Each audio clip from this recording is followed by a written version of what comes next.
কয়েক বছর আগে সামাজিক যোগাযোগ মাধ্যমে ছড়িয়ে পড়া একটি ঘটনায় দাবি করা হয়েছিল মার্কিন যুক্তরাষ্ট্রে একটি অনুষ্ঠানের সময় হোটেল রুমে পাঞ্জাবি সঙ্গীতশিল্পী হানি সিংয়ের ওপর রেগে গিয়েছিলেন বলিউড বাদশা শাহরুখ খান।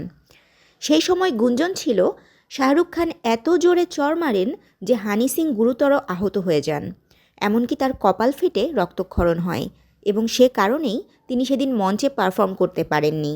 বলিউড মহলে ঘটনাটি নিয়ে তখন বেশ আলোচনা চলছিল। তবে দীর্ঘ ৯ বছর পর অবশেষে হানি সিং নিজেই ভাঙলেন নীরবতা।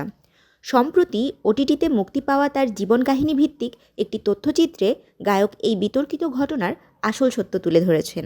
তিনি স্পষ্ট করেছেন যে আসলে সেদিন কী ঘটেছিল এবং কিভাবে সেই সময়কার গুজব বাস্তবতাকে মিথ্যা রূপে উপস্থাপন করেছিল।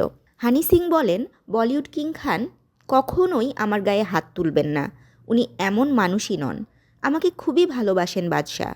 তিনি বলেন, আমাদের মধ্যে দাদা ভাইয়ের সম্পর্ক, তাই শাহরুখ আমাকে মেরেছে সেটি একেবারেই মিথ্যা কথা। এ গায়ক বলেন, আসলে সেদিন আমার মঞ্চে উঠতে ইচ্ছা করছিল না, মনে হচ্ছিল মঞ্চে উঠলেই মরে যাব।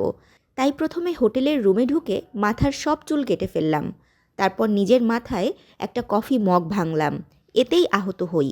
এসব কারণেই সেদিনের শো আটকেছিলাম।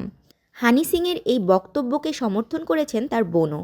তিনি বলেন, এ ঘটনার পরই মাথায় রক্ত নিয়ে ফোন করে হানি। আমরা তো খুবই ভয় পেয়ে গিয়েছিলাম।